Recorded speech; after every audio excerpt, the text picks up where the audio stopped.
dudes with attitudes, let's go. It's the two dudes and the attitudes, ruthless, aggressively speaking, so let's do this. We're Ryan and Denton, they here to get your attention. The 5-star broadcast shit, start to the ending. Whether it's the E or it's all E. The two dudes with the attitudes that bring the heat. Get the point, yeah, it's on, time to lock in. Listen to the podcast where they get it poppin'.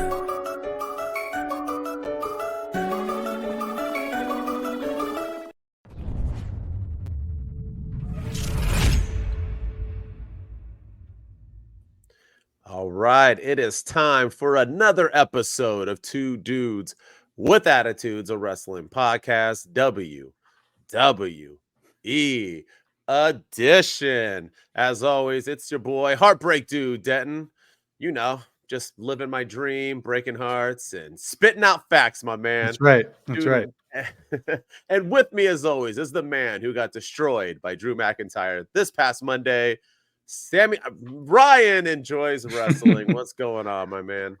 Oh, from being eliminated at the Rumble to getting pummeled by Drew McIntyre, it was not a good week for Sami Zayn's younger brother. But yeah, but no, it's been a whirlwind of a week in the WWE, and I'm excited to talk about it.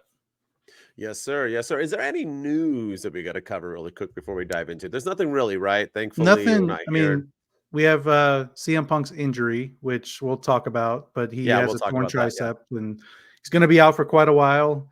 Something just came across the news desk this morning. But what is it? Let me pull it up. It's about Marty Jannetty, and it's actually sad news, but it's looking like Marty Jannetty is going to have a leg amputated. Oh, shoot. Let me find the article. Hang on. That's not good. No. Poor Marty.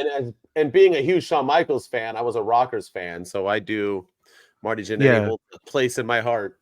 So he released a statement. So he recently revealed that his leg issues have gotten worse and added that one of his sisters has passed away. He posted to Facebook saying that he's going through a difficult time, stating that doctors told him yesterday, and this was yesterday. So January 30th, this past Tuesday, is when this happened. But doctors told him yesterday that they want to amputate his leg, and that his brother called him last night to say that his sister had passed. His statement is that I can't hardly formulate a sentence right now. It's a tough time in life. Yesterday, they told me that they want to cut my leg off, struggling with that. My brother called last night, and my sister died in his arms, basically. I don't even know what I'm saying right now. I don't think I'm doing, he apparently hosts a podcast, but he's like, I don't think I'm doing the podcast show tomorrow night. Please forgive me. I do love y'all, but I just can't. I'm so lost right now. So prayers up to Marty Jannetty, one of the best in wrestling. Him and Shawn Michaels were probably one of the best tag teams of all time, and still not in the Hall of Fame, by the way. Yeah, he should be. And that moment where Shawn Michaels threw him through the glass windows, iconic moment in WWE history. So prayers up to Marty Jannetty. Yeah, I agree. And man, when the stuff hits the fan, man, it just hits the fan, doesn't it? I feel like you can never just have bad luck. It always has to be bad luck upon bad luck, and then maybe more bad luck. But yeah, well, very sad. On that sourdough, let's get into our week in wrestling. As you guys know, hopefully you do, being big fans, part of the Wolf Pack, that we already did our Royal Rumble video. We did that yesterday, so check it out if you haven't seen it. Good stuff. So we're just going to review SmackDown, Raw, and NXT. You ready for SmackDown? I know it's before Rumble, but we still got to talk about it. Some big things happen. Yeah. So 60-second SmackDown recap or less. Let's go. The show starts with a random rapper introducing Randy Orton. Orton, Styles, Knight all have a convo on why they will win the Royal Rumble. LA Knight thinks him fighting Solo tonight is due to him being the biggest threat. Although Solo has been wrestling everybody always. Santos Escobar defeats Carlito. Elektra Lopez shows up to join Escobar and puts a beat down on Selena Vega that I would have watched on repeat over and over and over again. The Bloodline try to recruit AJ Styles. Ava, the new GM of NXT, and Nick Aldis help wrestlers draw numbers for the Rumble. The Kabuki Warriors defeat Carter and Chance to become the new women's tag team champions. Lashley and the Street Profits have a showdown with the Final Testament. Scarlett does what every man would love to have done to them and jumps on Bobby Lashley's back. The Final Testament do stand tall afterwards. Austin Theory defeats Carmelo Hayes with the tights. He pulled that a little bit to get that win. Grayson Waller helps with the beatdown after, but we get Trick Williams making the save. LA Knight and Solo end in a DQ, obviously. Then Randy RKO's AJ, and Knight gives Randy the BFT to close the show. And that's the 60-second or less SmackDown recap. Which one do you want to cover first? We're just going to cover a few things that let's unrelatable to the Rumble. Yeah, let's talk about the Kabuki Warriors with the women's tag team championships. And I think it's further solidifying that Bayley is going to turn on Damage Control, or Damage Control is going to turn on her. I'm not really sure which one I want to see happen. I feel like for her to turn babyface, they need to turn on her. But if they want her to stay heel, then she should turn on them and they turn babyface. But it's probably going to be the other way around. But I think that all of them having titles now and Bayley winning the Rumble, Damage Control is clicking at the moment. And I'm curious to see which way she goes, because she won the Royal Rumble the next night on Saturday. And now she says she's going to make her decision this Friday night on SmackDown, whether she's going to choose Rhea Ripley or Io Sky. So, spoiler alert, I haven't even done my recap yet. Sorry, it's hard. Something that, when the Rumble that's already once the Rumble happened. I mean, I feel like we knew the Kabuki Warriors were going to win this. I just thought it was very weird that Chance and Carter were like transitional champs. I don't feel like they're there yet to be usually transitional champs for somebody who's kind of been champ before. I mean, they have been champ before, but like have done it for, I don't know. Just thought it kind of sucks for them, because I feel like they need a rub before they get like there. I don't feel like there's. I think it would have been better for the Kabuki Warriors Chelsea Green take them off Chelsea and Piper. What was the point of taking them off in the first place? I agree. They were fantastic as tag team champions. So 100%. Yeah. And then I was kind of hoping that this would lead to Sasha Banks and Naomi coming back and setting up for Kabuki Warriors versus Sasha Banks and Naomi at WrestleMania, maybe Elimination Chamber or WrestleMania. Because when they left the WWE, they were the women's tag team champions. And now you could have the former champions versus the current champions, winner take all. And then Bayley kind of has to make a choice. Does she go with her current friends? Does she choose her new friends or her old friends? So that's what I was hoping would happen, but I don't know. We'll see. There's rumors about where Sasha Banks is going. I don't know if it's going to be WWE, but you never know anymore. We don't know. I mean, here's the thing. Her and Naomi are besties. Sasha and Bayley are besties. AEW is doing the opposite of cooking, and WWE is cooking right now. And Naomi's going to get announced on SmackDown. So, why not? I mean, you don't know. I'm not saying it's going to happen. I'm just saying, why not? I also don't care. I mean, the WWE will be fine without Sasha Banks. Oh, I completely agree. And she'll get lost in AEW. So no matter what happens, I don't think she's going to be making any type of impact. So it is what it is. Let's talk about this Final Testament thing. For one, those were probably the worst shirts I've ever seen in my life. I thought they made them before they walked out, but they had logos on the back. So I'm assuming that's an official WWE shop t-shirt, the Final Testament. That was atrocious. And I'm glad that Scarlett is trying to fit in with the brown hair, but man, that girl needs to go blonde. But I'm okay with her, attacking Bobby Lashley and try. I mean, I like when the female valets and stuff try to go at it. I don't mind the beatdown either. What happened to the Pride name? I mean, I've never heard them called Pride. That was all over the internet with all these idiots who think they're journalists, and I have yet to hear them call themselves the Pride, and they didn't this week either. They were Bobby Lashley and the Street Profits. So I like where this feud is going. My only thing is that it's hard to book two brand new factions to feud against each other because one has to lose. Yeah. So who's going to lose? If the Final Testament loses, then what the heck are we doing with Karrion Kross? Because that's all he does. So I don't know. It's kind of a weird booking in my sense, but I mean, it's keeping them busy, and I've enjoyed it so far.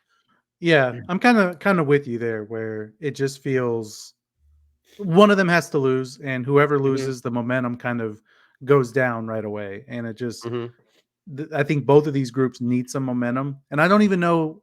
Is Bobby Lashley and the Street Profits, are they baby faces? Are they heels? I don't really think they've solidified. I think the fans like them for whatever reason. Yeah. I think they're supposed to be heel characters, but yeah. So I'm curious to see where this goes. But yeah, like you said, somebody has to lose. And Mhm. unfortunately, it's probably going to be the Street Profits and Bobby Lashley. And I don't know if they can afford another loss at this moment either, because it feels like all they No. do is lose. So Yeah. we'll Yeah. We'll see. see where it goes. But they're pushing them right. I mean, it's been Yeah, intriguing television. They haven't been dull time. So that's I true. like it. That's true. And then let's talk Close it Trick, out. Yeah, close it Trick out. Willie. Trick Willie, man. He that pop that he got he took when he came out to help Carmelo Mhm. Hayes. That wasn't piped in. That was pretty No. Yeah. legit. And I mean, there's reports now that WWE sees Trick Williams as like a future not just a future main eventer, but a Mhm. future WrestleMania main eventer. They can see him being a big star. And we'll talk a lot about Trick and Carmelo here coming up when we do NXT and our NXT. predictions and Yeah. everything. But man, that pop that he got was awesome. And it was kind of disappointing to not have them I know we're not talking about the Yeah. Rumble here, but they didn't capitalize on it with him being Mhm. in the Royal Rumble. I feel like the place would have exploded if he had gone into the Royal Rumble, especially with Carmelo Hayes being in the Rumble.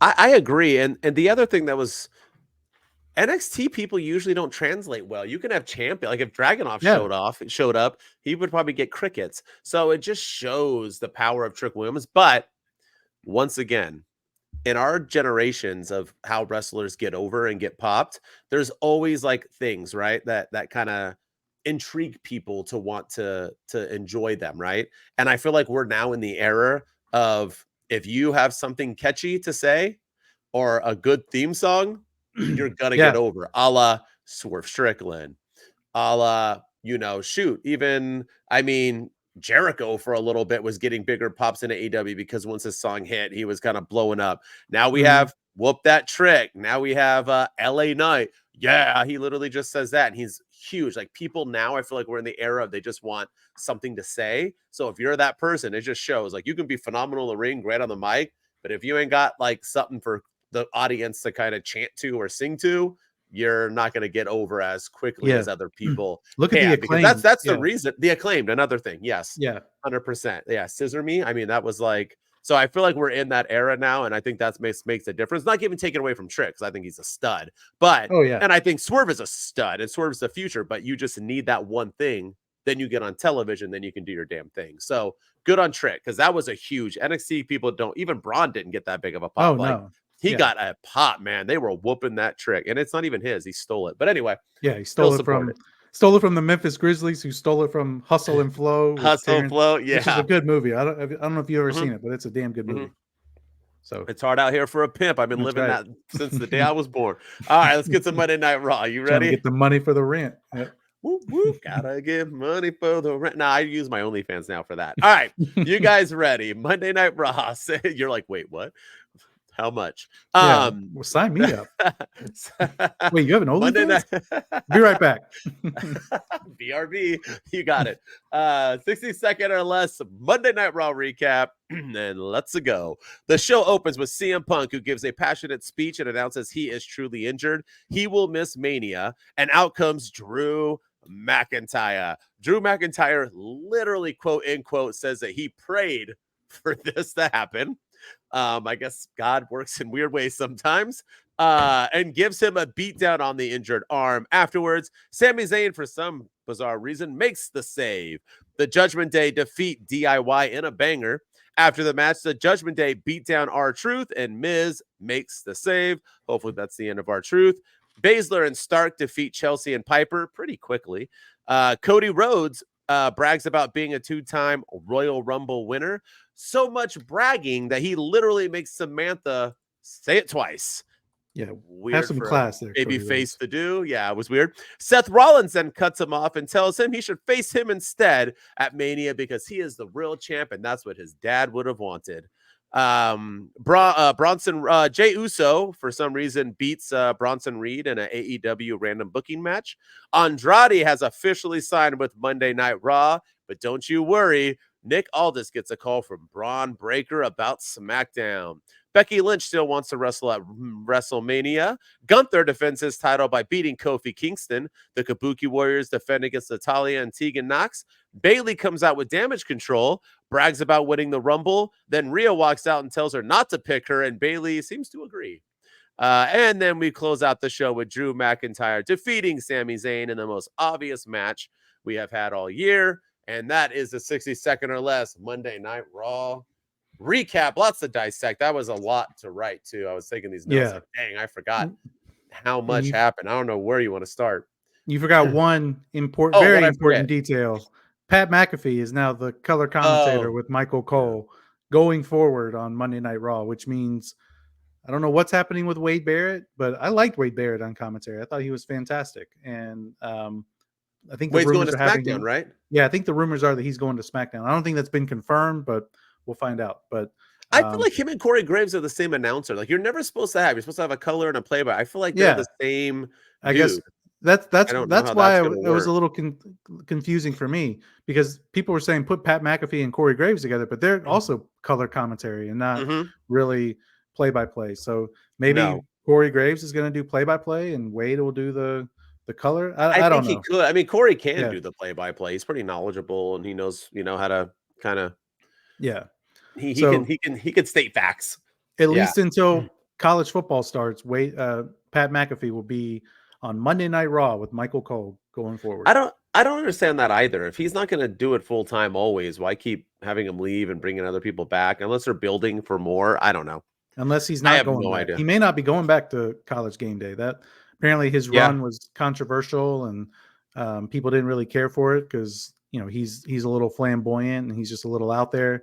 And for the reserved fans of college football that aren't into that thing. So I don't know. Makes sense. In wrestling, he's good at. He can just bump. I mean, like I said, I don't like him, but I enjoyed him on Raw and Rumble and the Rumble. I think he said some pretty funny lines. He made one about something about ass, and I kind of giggled. Somebody said something about ass, and he was like, he just said something about ass, Cole, or something like that. I forgot what it was. He is pretty funny with his one-liners. I'll give him that. But he says whatever he wants. Well, let's open up. Start with Punk. You want to start with Punk, so let's start with Punk.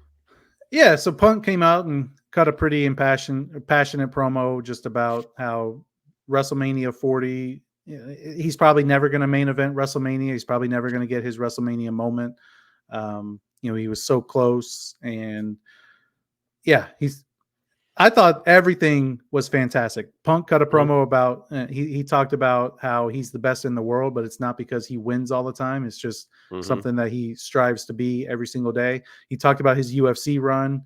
Like, I lost there, but I still consider myself the best in the world. So he was able to turn that negative into a positive. He brought up a friend of his that's going through cancer, and he's like, "You think I have it bad? This is just a bump in the road. This person doesn't even know if they're going to get up tomorrow." And it puts a lot of things into perspective. So it was a pretty emotional promo.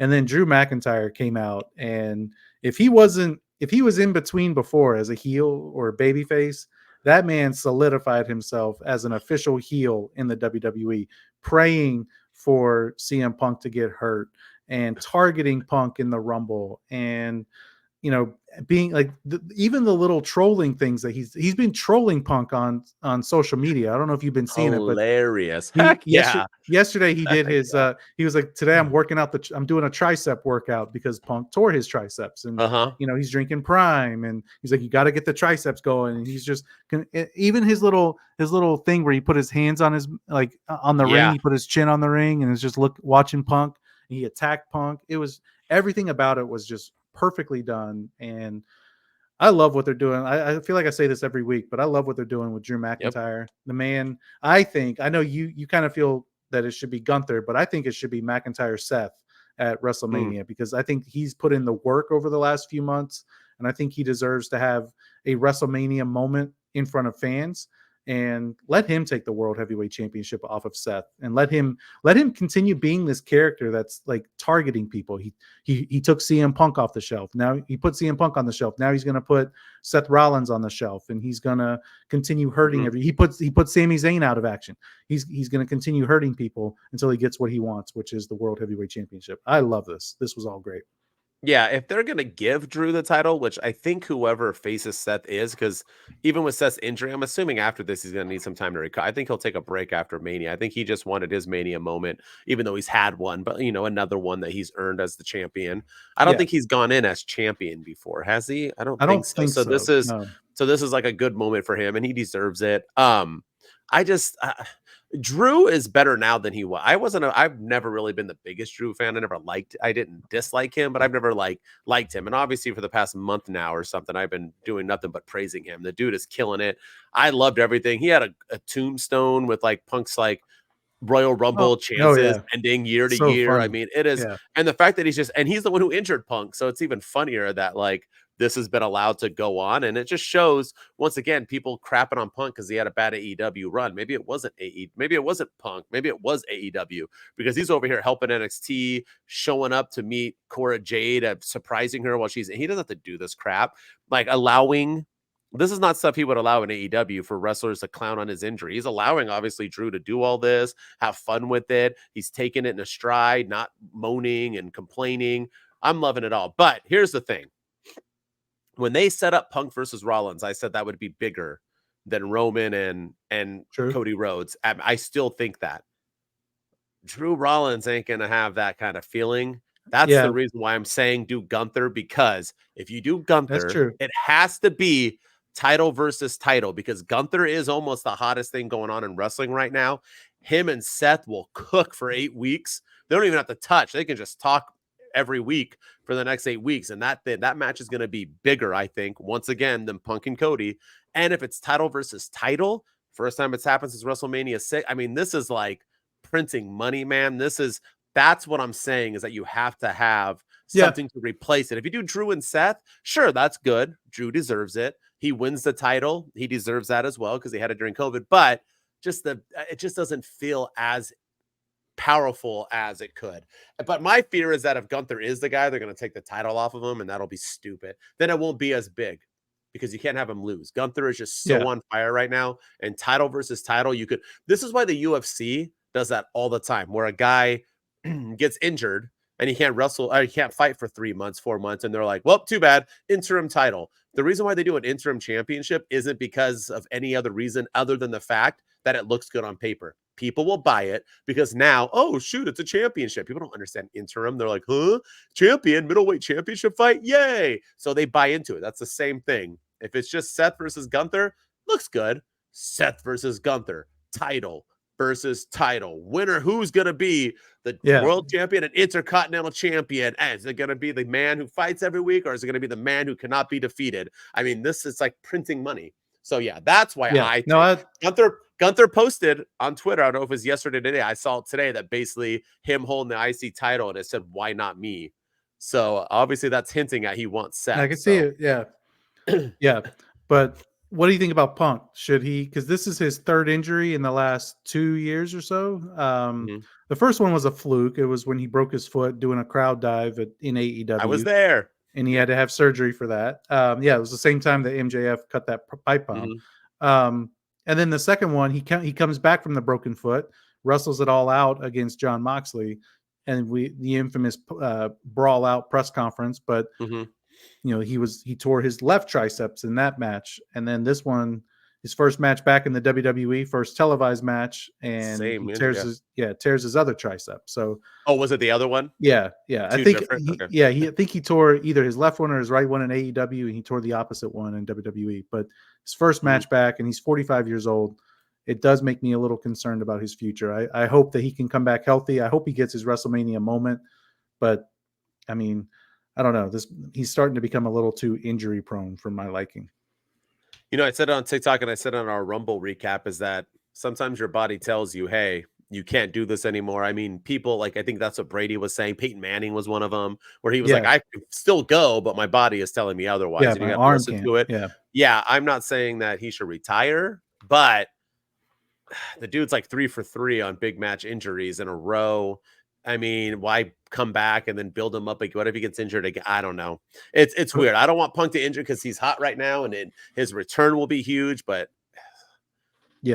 we shall see. And I do think, I'm going to say it again, I think he was supposed to win the Rumble. I know people are crapping on that idea because people are, for whatever reason, man, if you're in love with Cody Rhodes, you're like, the dude is like, if you say one, it's like AEW fans. Cody Rhodes fans are like the new AEW fans. Oh, it's like, if you say one negative thing, it means you hate him and you're awful. And then, I don't know. It looked like he called an audible to me, and it looked like everyone got that audible.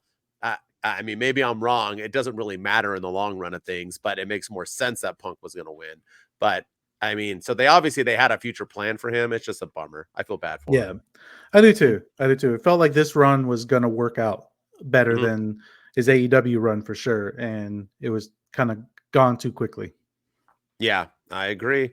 What are you feeling about R-Truth now? You think he's done, or is he going to come back? I mean, they beat him down pretty bad. I love JD McDonough. He was like a little kid. He even like threw Dominic off. He was like, because he even said, "Dirty Dom, get him," and JD was like, "Nope, I need this." He was like going to Pound Town on R-Truth. Yeah, it was. I think it's setting up for Miz and Truth. It's going to be kind of like Sami and KO against the Usos at Mania. I think it's going to be Miz and Truth getting their revenge against the Judgment Day, and maybe Miz and Truth get their victory and win the tag titles. But I hope this means, because I love R-Truth. I think he's fantastic, and he is great in the ring. I think he deserves a WrestleMania moment, and I think him winning a title outside of the 24/7 championship, like the tag team titles, would be a fantastic way for him to continue his career and continue entertaining us. Especially, I'm sure that match will be full of antics and everything. But I think that's where they're going with it. But I hope he's done in the Judgment Day. Well, and R-Truth being a comedy act with Miz makes perfect sense. I don't mind. My thing is, if we get Drew and Seth at Mania, I see Judgment Day losing the tag titles to them, and then Damian cashing in on Drew and Seth. So whether it be Drew wins and then he has that moment taken away, because they were already kind of hinting at a feud. So if it's Drew versus Seth, I would predict a cash in at WrestleMania I could for see Damian Priest. So yeah. What do you think about Seth Rollins' promo where he basically prostituted himself to Cody Rhodes?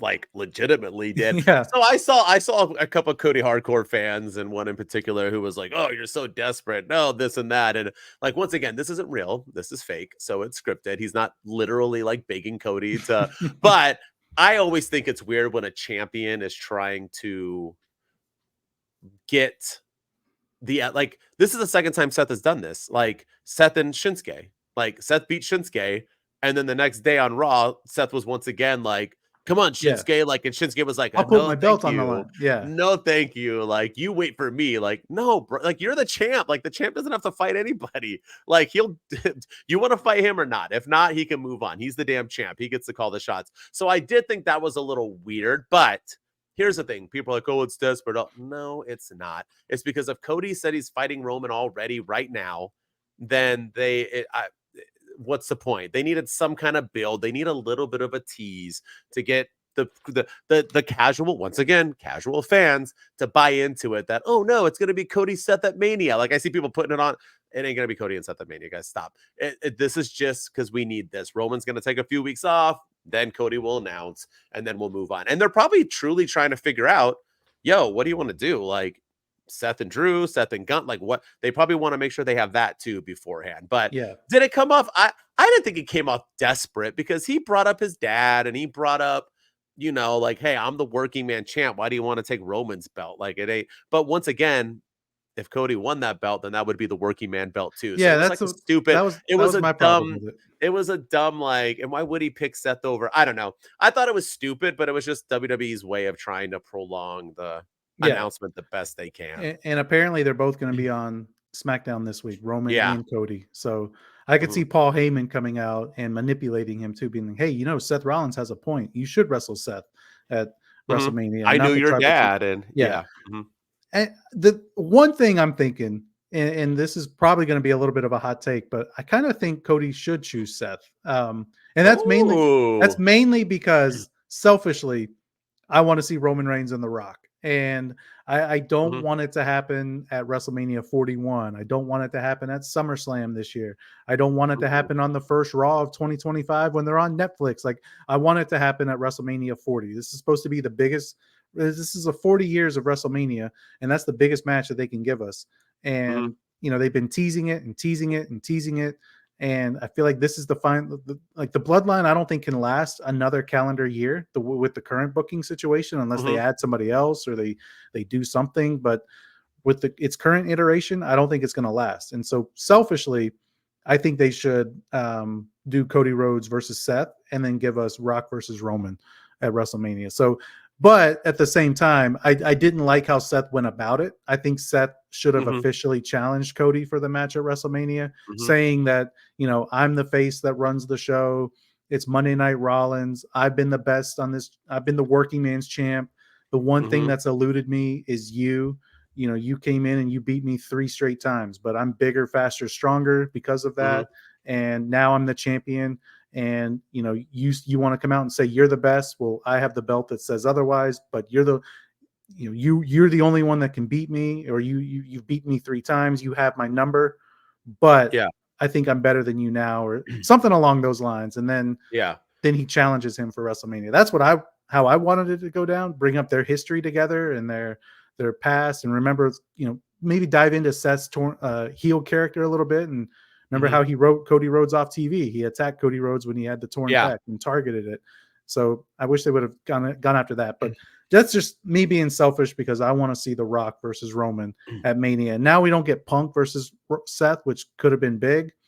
I feel like they got to do something else big, and I don't know if Roman versus Cody does it. Roman versus Cody 2 again does it. I mean, you end the championship reign, maybe, but Rock versus Roman would be the match, and I just really want to see it. Honestly, the only people that want Cody Roman 2 are Cody fans, and they have that respect. I mean, they're Cody fans, so obviously they're going to want that, but I don't think diehard fans or any casual fans really care if Cody and Roman face again. I mean, they're not going to not tune in, but I don't think they're like dying. Here's the thing. Question for you. And if you don't know, then say you don't know, or if you do know, what title is currently the real WWE World Championship title? Because they announced Roman's title as the Universal Championship. The Universal Championship is not the official. No, it's not even like people who have won the Universal Championship don't even have the title reign. Or did he combine? Like, which one's the real one? Do you know? I think it's now considered the real. Like, did Hogan have the one that Seth had, or did Hogan have the one that Roman has? Yeah. So I think different. How I understood it was when they introduced the World Heavyweight Championship, they introduced it as a new title with no lineage. So Seth is really the only one that's ever held it, even though the big gold belt before was the World Heavyweight title. And the night that Jericho beat Rock and Stone Cold in one night, he won he was the WWE World Heavyweight Champion. So they've had that title before, but this is like a new title with a new lineage. And Roman has the WWE Championship and the Universal Championship combined into the Undisputed Championship. And I think so. It makes sense that that's the one that Cody would want, is the one that Roman has. So there you go. So I was going to say, I agree with you on that aspect. Cody's finishing the story has nothing to do with Roman. I don't care what any fan says. It doesn't. Yeah. It has to do with him winning the title his dad never got. Now, obviously, his pops never had a chance to get Seth's title, so you could say. So that's the only thing. If you're not going to have Cody but once again, why can't Cody face Seth, win the title, and then beat Roman, and then beat Roman and beat both? That's even better if you're a Cody fan. So there's so many ways. We'll be right back to where we were before with Roman. Yeah, 100%. Holding both belts. But my thing is that like Roman just can't. I know people are like, you don't need the title for Rock and Roman. No, which I agree. But that's the thing, right? Because once Roman loses the championship, the facade's gone. The aura, it's gone. So him fighting for the blood, like the bloodline's dead once he loses his title. There's no more. I think there's no more aura around that anymore. And that's the other reason that I want Roman versus Rock at Mania, is because put the title on the line, because it's too predictable. That's okay, but you have Damian Priest and your Money in the Bank running around. You have you can set up future feuds. You could have somebody come out and interfere. There's all kinds of ways you can do it. You could have Solo turn on Roman in that match, and now you have Solo versus Roman going. But yeah, if they do the Rock versus Roman for the head of the table or the tribal chief moniker, Roman's only the tribal chief because he has the championship. So they could do it without the title, but I feel like they need the title to make it extra special. Because like you said, he's not the head of the table if he doesn't have the title. No, and you can also have Cody and Seth face, and then Damian cash in and interfere, and nobody wins, and then Cody goes and defeats Roman for the title after he beats, Yeah. So I mean, there's so many options to go, and I mean, that's what I'm kind of intrigued right now. CM Punk's injury actually helped storylines because now we can go so many different avenues. And Elimination Chamber is now more important than ever, and I think it's gonna be some interesting times in the WWE. I can't wait. Well, we spent a lot of time on that, so maybe let's just jump into Bayley and what we think. I mean, I like the segment. Bayley came out with Damage Control, did her thing. I thought it was funny that Rhea walked out and basically just looked her in the face and was like, "Don't pick me," and she was like, "Yeah, I'm gonna decide on SmackDown." She was like, "No thanks," and Io Sky was like, "Huh?" So I think right then, my prediction is she comes out, she's gonna announce, and they jump her.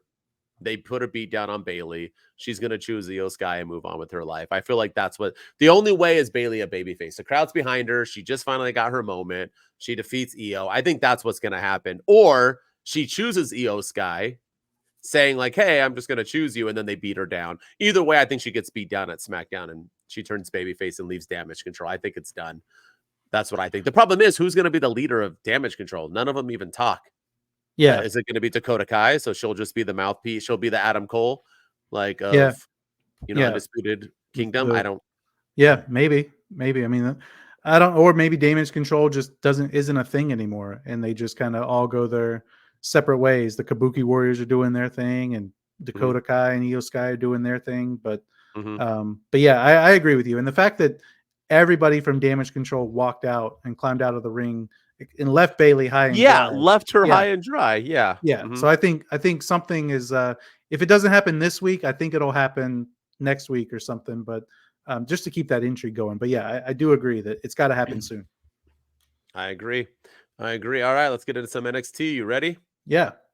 All right, 60-second or less recap. NXT. Let's go. The show opens with Hayes and Trick advancing in the finals of the Dusty Classic. Oba Femi officially turns heel. He jumps the LWO and puts a beat down on Dragon Lee. Ava books King versus Holland tonight. Paxley is still stalking Valkyria, I think. Then Roxanne Perez defeats Paxley right after that. Lola Vice gets a big win over Elektra Lopez in about 3 minutes. Okay. I push her if you're just going to have her lose instantly. All right. Joe Gacy gets beat up by Dijak. Alexis King defeats Ridge Holland. What are we doing with Ridge Holland? Carmelo has Trick's back still, I guess. I don't know why we still talk about it.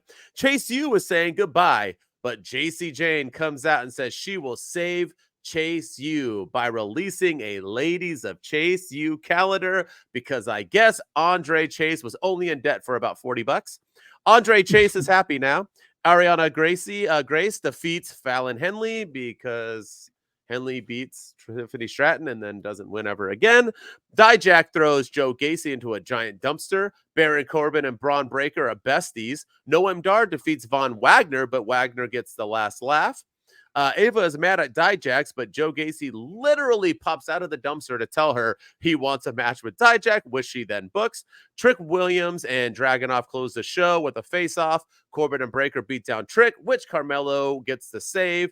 Then leads to an awkward stare down between all three men staring randomly. I don't know. And that ends the show, and that's our 60-second or less NXT recap. Did I miss anything? I don't think so. No. A lot went on. Yeah, a lot goes on in that 2-hour stretch with NXT. It does. Yeah. And Shawn Michaels definitely gets us. A lot he doesn't. done. Yeah, he doesn't mess around. AEW, take notes. He gets that. Gets the stuff popping.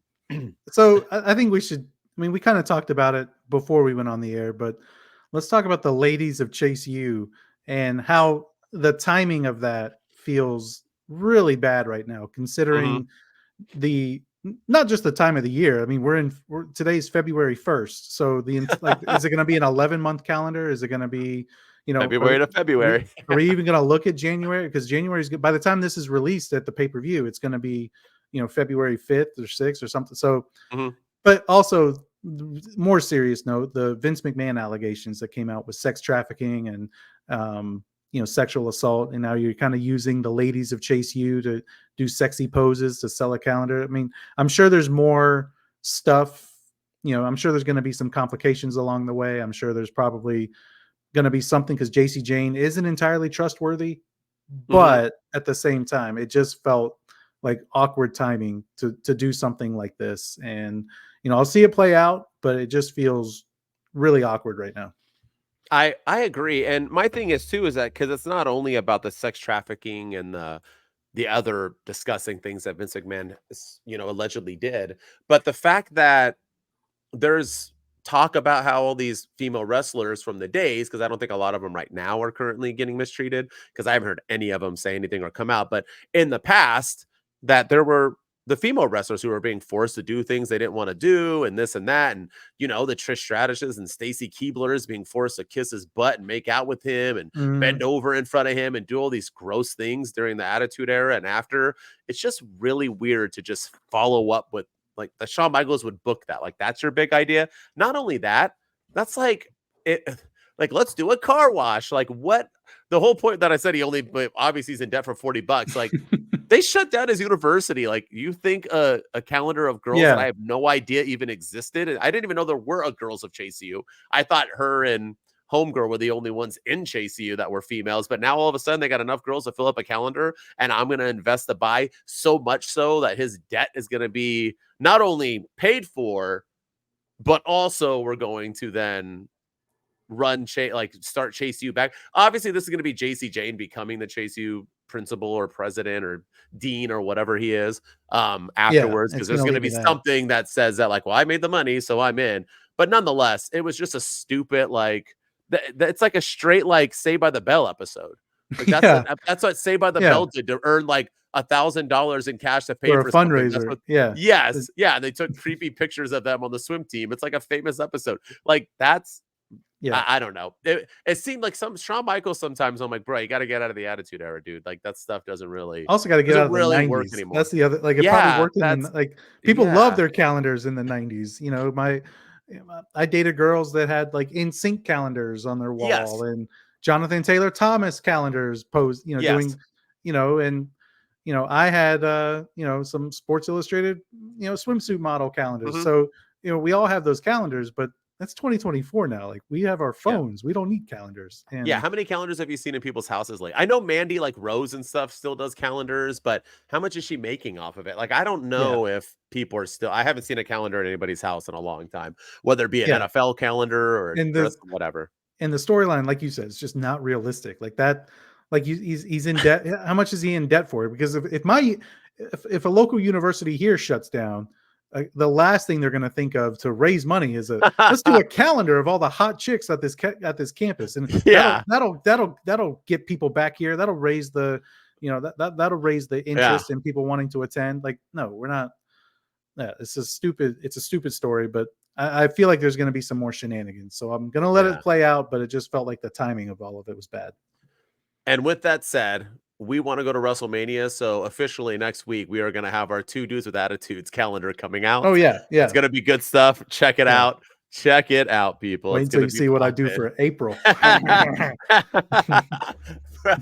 Wait till you see what I do for July, my man. Whoop whoop. Anyway, anything else to talk about? I mean, the Trick Williams thing. What are we still doing with this? I'm confused on. Like, Carmella, like, so here's we'll get into predictions, but I'm just so confused on like the stare down, like Trick stare down Dragunov, and then Carmella was confused, like, why are you staring at him and not helping me stare at Braun Breaker and Baron Corbin? Is that what that was all about? I think so. He was upset, confused. He wasn't paying attention. Yeah. I'm kind of over this whole storyline. I've been over it for a few months now, but I hope it ends at Vengeance Day. Or it moves to the next chapter. It has to.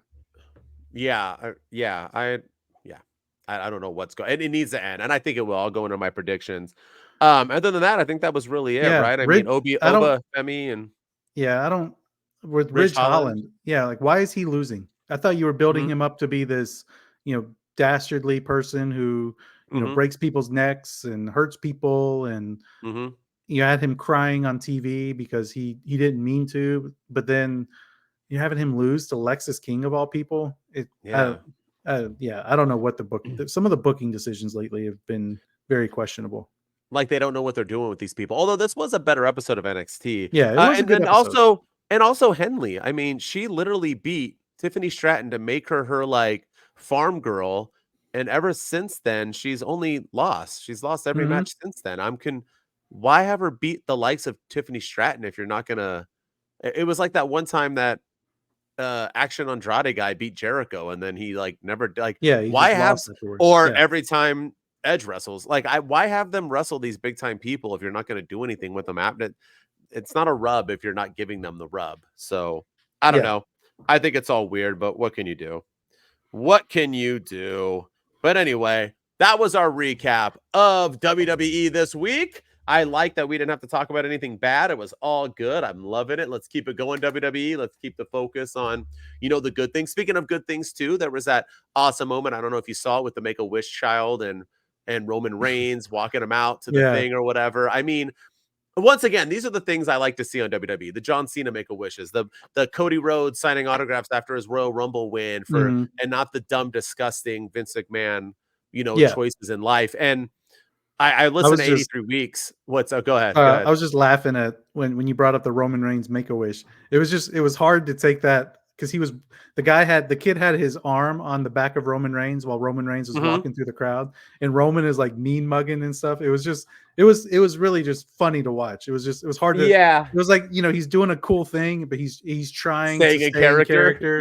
And you could tell like he wanted to break, but it was hard to take it seriously, but it was a good moment for sure. And Roman's a really good guy in real life. Yeah, like that dude is like a genuinely great human being. So he wanted to like enjoy that moment, but he can't come out smiley and giggly. Yeah. I mean, I'll jump on Roman's back. I mean, that'd be fun for me. He can stay as serious as he wants. I think that'd be hilarious. I was like, woo, go Roman. But I was listening to 83 Weeks, and it's like they had some good points, and one of their good points is that with all the stuff going on with Vince McMahon, people forget about thinking about everybody else. So not only the Triple H's or the wrestlers or the people working, but like Stephanie, Shane, his grandkids, all of their kids.